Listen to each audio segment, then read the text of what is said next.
छोटे शेयर ऊंची छलांग, इसमें हम दर्शकों के सवाल लेते हैं ज़्यादातर, और हमारे काफ़ी दर्शक काफ़ी समय से वेट भी कर रहे हैं अंशुल जी का। तो अंशुल जी धड़ाधड़ सवाल पूछते हैं। BEML सारांश जी का सवाल है, इसमें 5170 पर इन्होंने लिए हुए हैं सर कुछ शेयर, 6 महीने का व्यू है, प्लीज़ बता दीजिए। और ये भी देखिए कह रहे हैं अंशुल जी एक चीज़ और बोले कि नेगेटिव व्यू मत देना सर।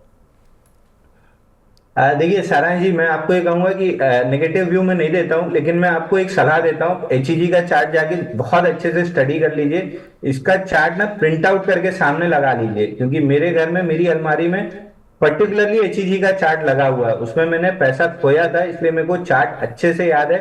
उसी के बाद मैंने बाइंग क्लाइमेक्स का कॉन्सेप्ट सीखा था और उसको डीप डाइव करके स्टडी किया था। अपने हाई से 37% करेक्ट हुआ है, पुल बैक दे रहा है। पुल बैक इसका एक्सटेंड होगा 4180 से लेके 4300 के बीच में, 4300 आ सकता है, वहां पे एग्जिट कर लेंगे तो बहुत बेहतर होगा। Next leg of down move में 3100 रुपए ये स्टॉक आता हुआ दिखेगा। आपको मैं एक और एग्जांपल दे देता हूं, पुल बैक में क्यों माल बेचना चाहिए। आप आज के सेशन में PNC इंफ्रा का चार्ट खोल के देखिए। पीएनसी इंफ्रा ने बहुत अच्छा पुल बैक दिया था, 28% करेक्ट किया। उसके बाद 8 दिन में स्टॉक ने 14% का पुल बैक दिया 8 दिन में, और जब ब्रेकडाउन दिया तो 2 सेशन में 13% के पुल बैक को नेगेट किया, और पुल बैक के हाई से 22% टूट गया केवल 2 दिन में। तो पुल बैक्स पे माल बेचना क्यों जरूरी है, ये आपको अगर जानना है तो आज PNC इंफ्रा का चार्ट देख लीजिए। बिल्कुल, आज उसमें खबर भी है तो उसको हम डिस्कस कर भी चुके हैं। एक हमारे दर्शक हैं सर, एवरेस्ट कैंटो सिलेंडर, इन्होंने 600 रुपये के लिए हुए हैं, 98 रुपीज़, 600 शेयर लिए हुए हैं 98 रुपीज़ के। पूछ रहे हैं कि कंटिन्यू करें इसको, होल्ड करना या अभी सेल कर दें। सर अच्छा प्रॉफिट आ रहा है इनको तो, डबल से ज़्यादा का। देखिए बिल्कुल होल्ड करना चाहिए। स्टॉक में 227 ऑड लेवल्स पे एक रेंज बनी हुई है, थोड़ा सा समय लगा रहा है। उसके नीचे वीकली चार्ट पे अच्छा कंसोलिडेशन है। इवेंचुअली कोई नेगेटिव डाइवर्जेंस नहीं है, कोई सेलिंग में वॉल्यूम नहीं है, बल्कि अप कैंडल्स पे अच्छा वॉल्यूम है। 4-6 हफ्ते और लगा सकता है, बट इवेंचुअली जब ये 220-227 की जोन निकालेगा तो आपको 300 रुपए तक के टारगेट मिलेंगे। ओवरऑल जो स्ट्रक्चर बिल्ड हो रहा है वो 300 रुपए तक जाता हुआ दिख रहा है। समय दीजिए, 6 महीने के लिए स्टॉक को और छोड़ दीजिए, आपको 300 का लेवल मिल जाएगा। जी, अंबर जी सवाल पूछ रहे हैं, अंशुल सर आपके कहने पर मैंने इंडियन ऑयल के शेयर लिए थे 165 रुपये पर, इस लेवल पर शेयर्स को और ऐड करना क्या सही रहेगा? देखिए 162 165 इसके लिए बहुत बेहतरीन बाइंग जोन है। आप ले चुके हैं तो आप केवल स्टॉक को होल्ड कीजिए, ऐड मत कीजिए। फिलहाल जितनी क्वांटिटी लिए हैं आराम से लेके बैठिए। ऐड करने के लिए 172 निकलने का वेट कीजिए। 172 निकलता है तो फिर क्वांटिटी को ऐड कीजिएगा, वहां पे मोमेंटम मिलना स्टार्ट होगा। स्टॉक 225 230 आता हुआ दिख रहा है, और हाई लाइटली है कि इसके रिजल्ट बहुत अच्छे आएंगे, और अच्छे रिजल्ट आते हैं तो फटाफट मोमेंटम बन जाएगा। जी, आयुष नायक जी का सवाल है, रेणुका शुगर पर सर आपका व्यू जानना चाहते हैं। देखिए रेणुका शुगर हमने एक ब्रेकआउट प्ले किया था, लेकिन नेक्स्ट डे फेल हो गया था, तो हमारे क्लाइंट्स को इसमें 5-5.5% का लॉस हुआ। और उसके बाद आप देखिए लॉन्ग लिक्विडेशन कंटिन्यूसली चल रहा है। जो लॉन्ग लिक्विडेशन का पहला सपोर्ट जोन था स्विंग लो 43.82, वो फ्राइडे भी टेस्ट हुआ और आज उस लो को तोड़ रहा है। तो एक पुल बैक आ सकता है समवेयर अराउंड 47-48 लेवल्स तक, वहां पे एग्जिट करने की कोशिश करना चाहिए। जी, एक हमारे साथ दर्शक भी जुड़ चुके हैं, अवधेश कुमार जी प्रयागराज से। अवधेश जी गुड मॉर्निंग सर, पूछिए अपना सवाल। जी सर नमस्कार, अवधेश कुमार प्रयागराज से। सर उन्होंने जोमेटो ले रखा है 280 के भाव पे 45 शेयर, जी तो इसको सर एवरेज करें कि अभी होल्ड करें? सर कितना समय रख सकते हैं? समय कोई दिक्कत नहीं। बिल्कुल सर, ये बताइए आप शादीशुदा हैं? जी जी। सर आपकी वाइफ भी बाहर से ऑर्डर करती हैं? क्योंकि लास्ट टाइम अंशुल जी ने मुझे यही तर्क दिया था। अगर बाहर से ऑर्डर करती हैं तो जोमेटो का तर्क उन्होंने यही बताया था मुझे कि जिनकी वाइफ बाहर से ऑर्डर करती हैं, मुझे जोमेटो का भविष्य बहुत अच्छा लगता है। अंशुल जी शादीशुदा आदमी है और वाइफ इनकी ऑर्डर कर लेती हैं खाना पीना बाहर से, जोमेटो ले रखा है इन्होंने, क्या करें? देखिए सर, घर में बहुत ज्यादा डांट पड़ी थी कि जाके पहले सच्चाई बताओ कि जोमेटो पे सबसे ज्यादा ऑर्डर तुम करते थे, मैं नहीं। तो मैं यहाँ पे करेक्शन करूंगा कि जोमेटो पे सबसे ज्यादा ऑर्डर मेरे होते थे, वाइफ के नहीं। तो जोमेटो को अगर आप देखें तो जोमेटो का जो सब्सिडरी है ब्लिंकिट, ये जोमेटो से अगले 3 साल में जोमेटो को क्रॉस कर जाएगा, उनकी रेवेन्यू उनकी अर्निंग्स को क्रॉस कर जाएगा। तो शायद हम उसको जोमेटो की तरह नहीं, अब इस कंपनी को ब्लिंकिट की तरह देखना स्टार्ट कर देंगे। जोमेटो अपने आप में पैसा कमा रहा है, ब्लिंकिट उससे ज्यादा रेवेन्यू कमा रहा है, और धीरे धीरे प्रॉफिट भी जोमेटो से ज्यादा हो जाएगा। तो दो ग्रोथ इंजन इस कंपनी के पास है। अगर आप 3 साल के लिए स्टॉक को छोड़ देते हैं तो बहुत आराम से आपको 700 750 के लेवल मिल जाएंगे। जो इनकी रिपोर्ट्स में पढ़ रहा हूँ, जो सेल्स टारगेट और ये सारी चीजें जो ग्रोथ स्ट्रेटेजी इनने बनाई है, एज इट इज अगर उतर जाती है तो 700 750 रुपए आपको 3 साल में स्टॉक बहुत आराम से देगा। और फिलहाल स्विगी का आईपीओ आना है तो उसका भी एक टेलविंड मिलेगा। आपको याद होगा बजाज हाउसिंग फाइनेंस का आईपीओ जब आना था तो बजाज फाइनेंस और बजाज फिनसर्व भी बहुत तेजी से 30-30% चले थे। तो वो टेलविंड अभी आया नहीं है स्टॉक में, वो भी आएगा तो एक 20% की अपसाइड मिलनी चाहिए। बट आई वुड सजेस्ट कि आप 3 साल के लिए स्टॉक को छोड़ दीजिए। इनके पास खोने कुछ नहीं है, जितने ऑर्डर बढ़ते जाएंगे इनको प्रॉफिट ही बढ़ती जाएगी। तो जोमेटो को 3 साल के लिए छोड़ना ज्यादा अकलमंदी का सौदा रहेगा। बिल्कुल। एक हमारे दर्शक हैं सर, हिंदुस्तान ऑयल एक्सप्लोरेशन पर सवाल पूछ रहे हैं। इनका सवाल है सर, 252 रुपये के इन्होंने कुछ शेयर लिए हुए हैं, क्या ये टर्न अराउंड हो पाएगा सर? क्योंकि क्रूड ऑयल चला था, एक्सप्लोरेशन से जुड़ी कंपनी है, सारे शेयर चले उस समय, सेलन एक्सप्लोरेशन और जो एक्सप्लोरेशन से जुड़ी कंपनी है, लेकिन जैसे ही क्रूड नीचे आया ये सारे शेयर नीचे भी आने शुरू हो गए हैं। हिंद ऑयल के साथ भी यही प्रॉब्लम आ रही है सर, क्या करें? देखिए इसमें ब्रेकआउट फेल हुआ है 260 ऑड लेवल पे, और वहां से लॉन्ग लिक्विडेशन का जो पहला लेवल बनता है वो समवेयर अराउंड 180 रुपए के आसपास बनता है। तो फिलहाल 180 रुपए आता हुआ दिख रहा है, वहां पे सपोर्ट लेता है नहीं, ये वहां आने के बाद देखेंगे। तो फिलहाल के लिए 180 रुपए आता हुआ दिख रहा है, लेकिन ग्रॉसली ओवरसोल्ड है, तो थोड़ा सा एक बार पुल बैक जरूर देगा ऊपर में 226 230 की रेंज में, वहां पे एग्जिट कर लेंगे तो 180 पे आपको वापस मिल जाएगा। जी। एक हमारे साथ दर्शक जुड़े हैं, सत्यम शर्मा जी छत्तीसगढ़ से। शर्मा जी नमस्कार सर, पूछिए अपना सवाल। नमस्कार सर, नमस्कार। और अंशुल सर, आपको भी मेरा सादर प्रणाम। और सर मेरा मेरा सवाल प्राज इंडस्ट्री और सुजलम दोनों पे है। इनफैक्ट मैंने रेणुका भी खरीदा हुआ है, तो ये शुगर सेक्टर में आता है, तो मैं शुगर सेक्टर के बारे में जानना था। प्राज इंडस्ट्री मैंने 750 पे बाय किया हुआ है 100 शेयर, और सुजलन एनर्जी 73 पे 200 शेयर। सर और सर मेरा नजरिया है 6 से 7 महीने तक के मैं रख सकता हूँ इसको। ठीक है, पूछ लेते हैं। अंशुल जी, पहले सुजलॉन एनर्जी 73 रुपये के लिए हुए इन्होंने, 200 शेयर हैं, क्या करें? ज़्यादा दूर तो नहीं है इनके भाव से, आसपास ही चल रहा है। देखिए सुजलॉन एनर्जी के साथ दिक्कत ये है कि 72.5 का लेवल ना ये प्रोटेक्ट कर रहा है ना ये तोड़ रहा है, उसके पास कंप्लीटली साइडवेज हो गया है। तो आपको 65 रुपीज के क्लोजिंग बेसिस पे स्टॉप लॉस लगा के स्टॉक को होल्ड करना चाहिए। लग रहा है कि ये इवेंचुअली 72.5 को प्रोटेक्ट कर लेगा, ऊपर में 84, और 84 के ब्रेकआउट के बाद 109 रुपए जाएगा। बट ये पूरी थियोरी 65 के नीचे क्लोज होने पे निगेट हो जाएगी। तो इतना रिस्क आपको लेना पड़ेगा कि 65 का क्लोजिंग बेसिस पे स्टॉप लॉस लें और होल्ड करें। अगर ये ब्रेकआउट अगले 4 से 6 हफ्ते में नहीं आता है तो फिर सुजलॉन से एग्जिट कर लीजिए, क्योंकि आइडियली जो स्ट्रक्चर बन रहा है उसको इतना लंबा खींचना नहीं चाहिए था, और इसमें हम 4 हफ्ते का टाइम दे रहे हैं, तो फिर वहां जाके टाइम वाइज ये स्ट्रक्चर ब्रेकडाउन हो जाएगा, फिर स्टॉक अपने वजन से गिरने लगेगा।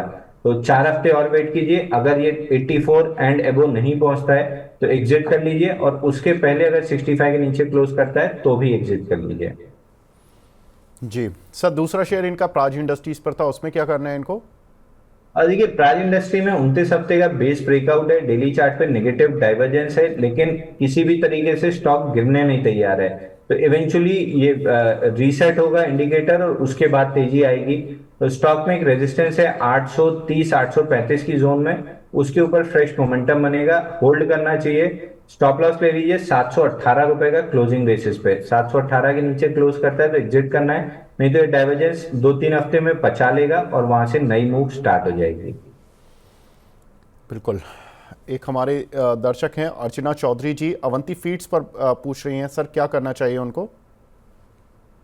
देखिए अवंती फीड में जो बजट आया था उसके पास मोमेंटम खत्म हुआ, तब से नीचे ही आ रहा है स्टॉक। जो पहला लेवल था इसको टेस्ट करने का 576 वो हो गया है, उसके बाद से एक पुल बैक आया है, अब पुल बैक के बाद डाउन मूव आ रही है, लेकिन इस डाउन मूव में वॉल्यूम नहीं है। तो शायद 2-3 हफ्ते ये स्टॉक समय काट के 650 निकालेगा और उसके बाद तेजी में आएगा। अगर है तो होल्ड कीजिए, नहीं है तो बाइंग 650 के बाद ही बनेगी। फिलहाल तो बाइंग नहीं बन रही है। एक हमारे साथ दर्शक फोन लाइन पर और जुड़े हैं, आयुष जी जुड़े हैं। आयुष जी गुड मॉर्निंग सर, पूछिए अपना सवाल। सर मेरे पास रेनोका शुगर के 1000 शेयर्स हैं 45 रुपीज में। तो सर उसका टारगेट क्या होना चाहिए, मतलब आगे, और उसका कितने मंथ तक मैं होल्ड कर पाऊँ? मेरा रेंज 6 मंथ का है। जी अंशुल जी, रेणुका शुगर इन्होंने लिए हुए हैं 45 रुपये के, 43 रुपये 75 पैसे चल रहा है, 1000 शेयर है। क्या करें सर?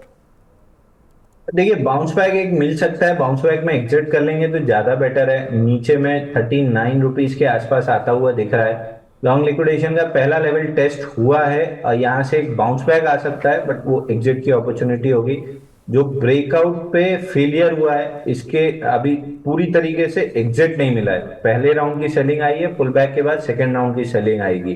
ब्रेकआउट फेल होने के बाद सेलिंग बहुत तेजी से आती है, तो पुल बैक पे एग्जिट कर लेंगे तो बहुत बेटर होगा। जी NHPC, इस पर सवाल है रवि जी का और बहुत सारे दर्शकों का इनफैक्ट, और ये लगातार टूट रहा है अंशुल जी, रुक ही नहीं रहा ये शेयर, डेली 1-2% टूट जाता है। कहीं है कोई सपोर्ट जो कि एक अच्छा सपोर्ट हो? लॉन्ग टर्म के लिए पूछ रहे हैं क्योंकि इन्होंने 101 रुपये पर लिए हुए हैं सर कुछ शेयर्स। देखिए 90 रुपये 63 पैसा हमारा पहला टारगेट था कि बाइंग क्लाइमेक्स के बाद 90 63 आएगा। वहां पे 4-6 दिन होल्ड किया, बेरिश फ्लैग बनाया। अगला जो लेवल था हमारा 76 का, ये प्रोबेबली 2-3 हफ्ते में टेस्ट हो जाएगा, बट 73 भी होल्ड होता हुआ नहीं दिख रहा है जिस हिसाब से वॉल्यूम आ रही है सेलिंग पे। लास्ट लाइन ऑफ सपोर्ट जो इसका है वो है 65.26। तो फिलहाल मुझे यहाँ से 65 रुपीज आता हुआ दिख रहा है, सब्जेक्ट टू 76 के बाद एक बाउंस बैक आएगा, बट उसके बाद नेक्स्ट लेग डाउन मूव में 65 रुपीज आता हुआ दिख रहा है। जितनी जल्दी आप एग्जिट कर लेंगे उतना आपका लॉस कम होगा इन सारे PSU काउंटर्स में। एक बार अगर मार्केट यहाँ से तेज होता है तो आपको 87 का लेवल मिलेगा, वहां पे एग्जिट कर लीजिएगा। पहले 76 फिर 65 आता हुआ दिख रहा है, ये आपकी बाइंग की लिस्ट में होना ही नहीं चाहिए स्टॉक। सर अब तो हो चुका, अब तो जो होना था हो गया। अब तो ये बताइए कि अगर 65 आ जाएगा तो एवरेज करें वहाँ पर?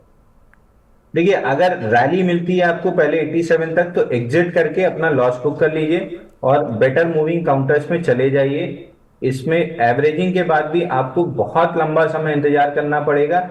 अगर 65 पे बेस बनता है तो वो भी अगर मगर की बात है, तो अगर मगर पे पैसा लगाना बहुत अकलमंदी नहीं होती है। 87 मिल रहा है तो एग्जिट कर लेना ज्यादा अच्छा है। जी सर, ये पूछ रहे हैं कि रिलायंस में फ्रेश एंट्री कर लें सर, यहाँ पैसा बन जाएगा, कुछ हो जाएगा लॉस कवर? 28 तारीख की रिकॉर्ड डेट है इनके बोनस की। देखिए रिलायंस मेरी पर्सनल होल्डिंग में है तो मैं बाई सेल नहीं रिकमेंड करूंगा। अच्छा, हाँ, लेकिन बेसिस पे एक अप मूव दिख रही है। जो वीवैप है 2778 तक, यहाँ तक की एक अप मूव दिख रही है और एक बड़े स्ट्रक्चर के बेस पे बैठा है। तो मेरे को लग रहा है कि 2590 और 2709, ये जो 100-125 पॉइंट की रेंज है, इसमें बहुत एक्यूमुलेशन होगा स्टॉक में नए हाइस के लिए। तो इस जोन में आप एक्यूमुलेट कर सकते हैं। अगेन स्टैंडर्ड डिस्क्लेमर दे दूं, मेरे पर्सनल पोर्टफोलियो में स्टॉक पड़ा हुआ है और लॉन्ग टर्म के लिहाज से पड़ा हुआ है, क्योंकि जो डिटेल्स निकल के आई थी कि मुकेश अंबानी का टारगेट है कि इनको अपना मार्केट कैप और बिजनेस जो है 3 साल में डबल करना है। नहीं भी 3 साल में डबल कर पाते हैं, 50% से भी इंक्रीज कर लेते हैं तो स्टॉक में समवेयर अराउंड 4000 के टारगेट बनेंगे, और डबल कर लेते हैं तो स्टॉक में 5.5 से 6000 के टारगेट बनेंगे। तो मैं उस बेसिस पे लॉन्ग टर्म के लिहाज से स्टॉक लेके बैठा हूँ। बिल्कुल, तो बोनस आएगा 1:1 का, शेयर आधा रह जाएगा, फिर ये जो उनके टारगेट्स हैं तो उस हिसाब से ये फिर इन्हीं लेवल्स पर आ जाएगा, तो 3000 के लेवल्स पर। तो इंटरेस्टिंग है। एक हमारे दर्शक हैं नागरा HG, इनका सवाल है टाटा पावर पर सर, 470 रुपये के इन्होंने कुछ लिए हुए हैं और नेशनल एल्यूमिनियम के कुछ शेयर लिए हुए हैं इन्होंने 228 पर। एडवाइस पूछ रहे हैं सर, क्या करना है? देखिए, दोनों स्टॉक में स्टैंडर्ड डिस्क्लेमर दे दूं, क्लाइंट्स हमारे लॉन्ग है, दोनों में हमको बड़ी तेजी दिख रही है। टाटा पावर में परसों थर्सडे और फ्राइडे के सेशन में भी 457 तोड़ने की भरपूर कोशिश हुई, आज के सेशन में वो रिक्लेम हो रहा है। तो जैसे ही स्टॉक में 465 470 के ऊपर निकलेगा, फ्रेश मोमेंटम बनेगा। 526 525 540 ये दो टारगेट इमीडिएट बेसिस पे लग रहे हैं, और ओवरऑल जो स्ट्रक्चर का ब्रेकआउट है उसमें स्टॉक 600 रुपए भी निकल सकता है। तो ये हमारे क्लाइंट्स के पास लॉन्ग है, आपके पास है तो होल्ड कर सकते हैं। तो सर, नेशनल एल्यूमिनियम हमें मेटल्स में बहुत अच्छी तेजी दिख रही है। नेशनल एल्यूमिनियम में एक फ्लैट बेस बना हुआ है, आज ब्रेकआउट की कोशिश की, लेकिन थोड़ा सा मार्केट में प्रेशर है इसलिए ये भी नीचे आया है, बट इवेंचुअली 2-3 दिन बाद वापस से अपमूव देता है। तो स्टॉक हमको 275 280 रुपए आता हुआ दिख रहा है। लगभग सारे क्लाइंट्स के पास, मोमेंटम वाले जो क्लाइंट्स हैं जो ट्रेड करते हैं, उनको हमने बाय कॉल इनिशिएट करके दिया था थर्सडे के सेशन में, जब 220 के ऊपर इसमें ब्रेकआउट बना था। जी, मयंक जी का सवाल है सर, जेके पेपर पर आप ही के कहने पर इन्होंने 495 रुपये पर लिया था, ज़्यादा दूर नहीं है, उन्हीं लेवल पर चल रहा ऑलमोस्ट। क्या करना चाहिए सर, होल्ड या सेल? देखिए, यहाँ पे मैं क्लियर कर दूं, आई एम श्योर ये मेरे कहने पे लॉन्ग नहीं किया है, क्योंकि स्टॉक अपने हाई से 31% नीचे है, और कोई भी स्टॉक अपने हाई से अगर 7-8% भी टूट जाता है तो मेरा इंटरेस्ट खत्म हो जाता है स्टॉक में। ऊपर में पुल बैक में ये स्टॉक 550 तक आता हुआ दिख रहा है, 550 के अराउंड एग्जिट करना चाहिए। वापस से नया स्ट्रक्चर बनेगा, उसके बाद तेजी आएगी स्टॉक में। स्ट्रक्चरल तेजी में है, लेकिन उस तेजी में फिलहाल करेक्टिव ट्रेंड में, जो कि 550 के ऊपर सस्टेन करने पे खत्म होगा। तो फिलहाल 550 के अराउंड आता है तो वहां बुक कीजिए, उसके बाद स्ट्रक्चर कंप्लीट होने का वेट कीजिए, नेक्स्ट लेग में 750 रुपए जाता हुआ दिखेगा। जी, एक हमारे दर्शक हैं साबिहा सईद जी, रेगुलर व्यूअर हैं, ये बोल रहे हैं कि आईआरबी इंफ्रा में क्या करना चाहिए सर, 69 रुपये के लिए हुए इन्होंने। देखिए, अगेन आईआरबी इंफ्रा में भी एक बेस बना हुआ है जिसका 3 बार फेल्ड ब्रेकआउट है, almost Tata Motors kind of chart है। तो टाटा मोटर अपना लोअर एंड 921 टेस्ट कर लिया है, इसमें भी लोअर एंड 50 रुपए 37 पैसे है।